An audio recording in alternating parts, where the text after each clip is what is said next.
Hi everybody again. I'm making this recording just after our Illuminate session has ended, and the purpose of this clip is to synthesize, re-summarize your responses to the discussion questions and to the first chapter of Warnick's book, so we can continue to have our conversation on the website. And the focus of this stage, obviously, is the first chapter of Warnick's book. And I basically have just one question. I think a lot of your what you had written in response to the first chapter, both on the blogs for today and also during our live session in Illuminate, boils down to something very significant. A lot of you seem to be saying that the nature of human communication and the nature of persuasion will have fundamentally changed in online environments. And that is probably a reasonable assumption to make. But I'm attracted to one quote from Warnick, which a lot of you actually mentioned in your post, and that is this: that when looking at new communication technologies, people should not judge the attributes of communication and the nature of communication in these technologies by what those technologies allow us or do not allow us to do, but rather by how users of those technologies shape communication practices in those digital environments. Here's what I mean by this. Very often when people discuss the internet as a communication tool and as a persuasion tool, they tend to reduce the discussion to basically things that are possible or not possible on the internet technologically. For instance, when talking about online communication, a lot of people would say, well, it's not as good as face-to-face communication because you don't have that face-to-face element, the body language and the eye contact and all that, and that is certainly true.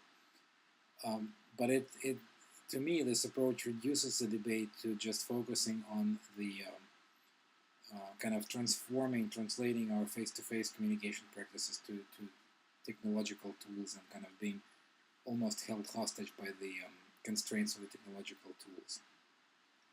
What Warnick says in her first chapter, I think, is very interesting when she says we should not be looking at that. Instead, we should be considering and paying attention to the ways in which the process of communication itself is changing, being transformed by those tools. So, for instance, if you and I have a social problem we need to solve, and if we know that the only way we can solve that problem, or the only way we can persuade our audience, reach our audience, is on the internet, it may very well be, and this is just my hypothesis, it may very well be that elements of face-to-face communication, which we hold so dear and close to our hearts normally, might just not be very important anymore.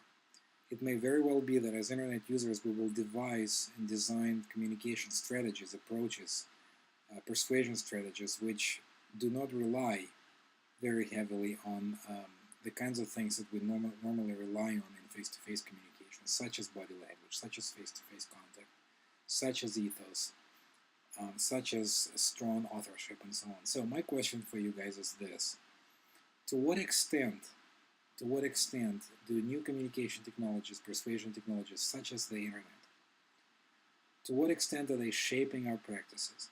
How radical of a transition is it for us to go from face-to-face communicating with an audience, persuading an audience face-to-face, to working online, working in these new environments? To what extent are these new environments shaping the very processes, the very assumptions that we have about communication? Is it just a matter of translating what we always have known how to do face-to-face to online and keeping sort of doing damage control, doing the keeping the constraints of the internet from influencing us, or is it about designing a whole new set of strategies for these new online media, for this new online persuasion media, for these new online persuasion techniques?